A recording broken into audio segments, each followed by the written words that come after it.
Hello दोस्तों, स्वागत है आप सभी का इस हमारे YouTube channel Om Prakash study centre पर। दोस्तों मैं ओम प्रकाश और मैं आप सभी का स्वागत करता हूं डेली करंट अफेयर्स न्यूज़ में। दोस्तों आज का जो प्रश्न है, देखिए बहुत ही इंपॉर्टेंट क्वेश्चन है। हाल ही में नागासाकी दिवस कब मनाया गया? दोस्तों इंपॉर्टेंट है। तो दोस्तों 6 अगस्त 1945 को अमेरिका ने जापान के नागासाकी पर अगला परमाणु बम गिराया था दोस्तों। यानी ऑप्शन नंबर जो है वो डी राइट आंसर होगा। 9 अगस्त को जो है दोस्तों वो क्या मनाते हैं? तो नागासाकी दिवस मनाया जाता है। अच्छा, ये जो बम गिराया गया था दोस्तों नागासाकी पर, इसका नाम क्या था दोस्तों? फैटमैन नाम था। क्या था? फैटमैन। और इससे दोस्तों पहले 6 अगस्त को हिरोशिमा दिवस मनाया जाता है दोस्तों। हिरोशिमा दिवस ये भी दोस्तों गिराया गया था, याद रखिएगा। हिरोशिमा, उस बम का क्या नाम था दोस्तों? तो लिटिल बॉय नाम था, याद रखिएगा, बहुत ही इंपॉर्टेंट है। ठीक है। और अगला है देखिए 9 अगस्त को दोस्तों क्या मनाया जाता है? विश्व आदिवासी दिवस मनाया जाता है। और 7 अगस्त को है जो है दोस्तों वो जो है वो यार दो, यानी ऑप्शन नंबर बी भी होगा। 9 अगस्त 2 में दिया है। और अगला जो है क्वेश्चन दोस्तों 7 अगस्त को राष्ट्रीय हथकरघा दिवस और भाला फेंक दिवस मनाया जाता है। बहुत बहुत महत्वपूर्ण है और ये क्वेश्चन आपके एग्जाम में बन सकता है, तो ज़रूर याद रखिएगा।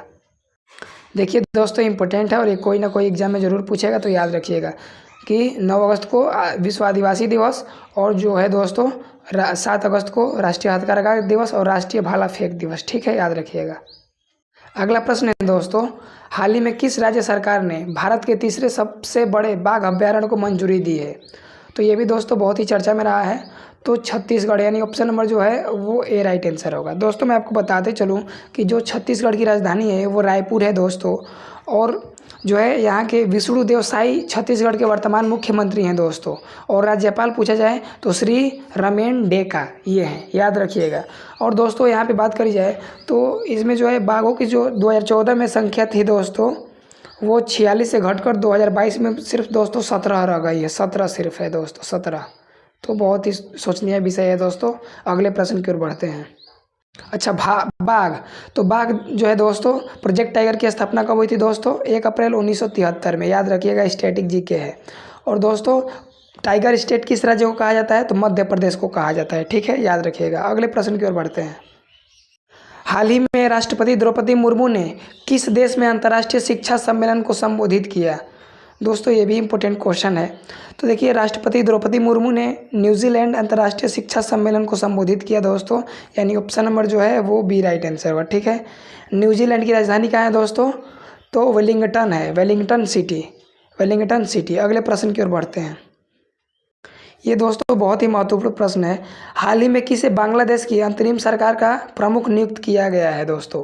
जानते होंगे जो शेख हसीना जी हैं दोस्तों, प्रधानमंत्री पद से इस्तीफा देने के बाद जो है वो बांग्लादेश के प्रधानमंत्री पद से जो है शेख हसीना के इस्तीफा देने और देश छोड़कर चले जाने के बाद नोबेल पुरस्कार विजेता मोहम्मद यूनिस को अंतरिम सरकार का प्रमुख सलाहकार नियुक्त किया गया है दोस्तों। यानी ऑप्शन नंबर क्या होगा? बी, यानी Mohammad Yunus. Option number B right answer होगा। ठीक है। अगले प्रश्न की ओर बढ़ते हैं। अच्छा, बांग्लादेश की राजधानी कहाँ है दोस्तों? ढाका। यहाँ की मुद्रा क्या है दोस्तों? टका। और बांग्लादेश जो है दोस्तों वो भारत के साथ सबसे ज़्यादा सीमा साझा करने वाला देश है। ठीक है। और बांग्लादेश में गंगा नदी को किस नाम से जाना जाता है? आप लोग कमेंट बॉक्स में बताइएगा। और बांग्लादेश कब स्वतंत्र हुआ था दोस्तों? 1971 में। कब हुआ था दोस्तों? 1971 में, याद रखिएगा। ये भी इम्पोर्टेंट है। अगले प्रश्न की ओर बढ़ते हैं। हाल ही में कादिम मंदौरी को किस देश का प्रधानमंत्री नियुक्त किया गया है?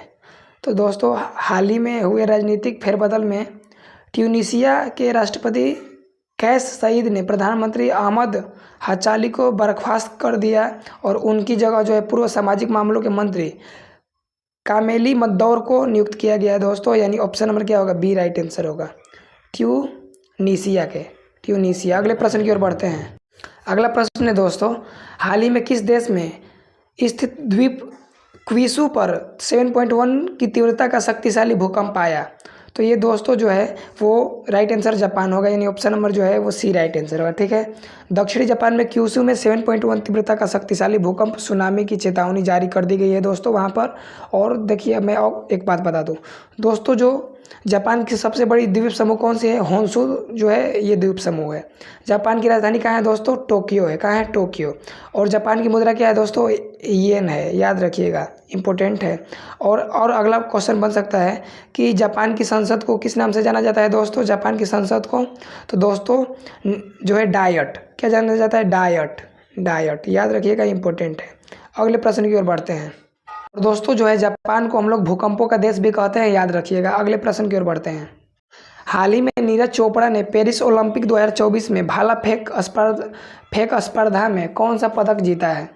तो दोस्तों ये भी इम्पोर्टेंट क्वेश्चन है और ये आपके एग्जाम में बन सकता है। तो दोस्तों पेरिस ओलंपिक में भारतीय एथलीट नीरज चोपड़ा ने अपना सर्वश्रेष्ठ जो है वो कितने फेंके हैं 89.45 मीटर। ये जो है फेंके हैं थ्रो करके पुरुषों की भाला फेंक स्पर्धा में रजत पदक जीते हैं दोस्तों, यानी ऑप्शन नंबर जो है वो बी राइट आंसर होगा। वहीं अब बात करी जाए कि स्वर्ण पदक कौन जीता है भाई, गोल्ड मेडल, तो दोस्तों इसमें जो है पाकिस्तान के अरशद नदीम ने 92.97 मीटर के थ्रो के साथ स्वर्ण पदक यानी गोल्डन मेडल जीते हैं दोस्तों, याद रखिएगा। अच्छा, अरशद नदीम जो है दोस्तों ये पाकिस्तान के हैं और इन्होंने अपना ही जो है पेरिस ओलंपिक में अपना ही रिकॉर्ड तोड़े हैं दोस्तों। तो दोस्तों ये था आज का करंट अफेयर्स। वीडियो कैसा लगा ज़रूर कमेंट बॉक्स में बताइए। बहुत जल्द मिलते हैं और यहाँ आप लोग ये देख लीजिए दोस्तों, यहाँ आप लोग देख सकते हैं पेरिस ओलंपिक के बारे में। अगले बार जो है नीरज चोपड़ा थे जो है गोल्ड मेडल, इस बार जो है वो अरशद नदीम है, पाकिस्तानी हैं, याद रखिएगा, ठीक है। और इनकी माँ का एक इंटरव्यू बहुत ही वायरल हो रहा है दोस्तों, ये बोलिए कि नीरज चोपड़ा भी मेरे बेटा जैसा ही है, तो बहुत वो वीडियो वायरल हुआ है, ठीक है। तो दोस्तों बहुत बहुत धन्यवाद।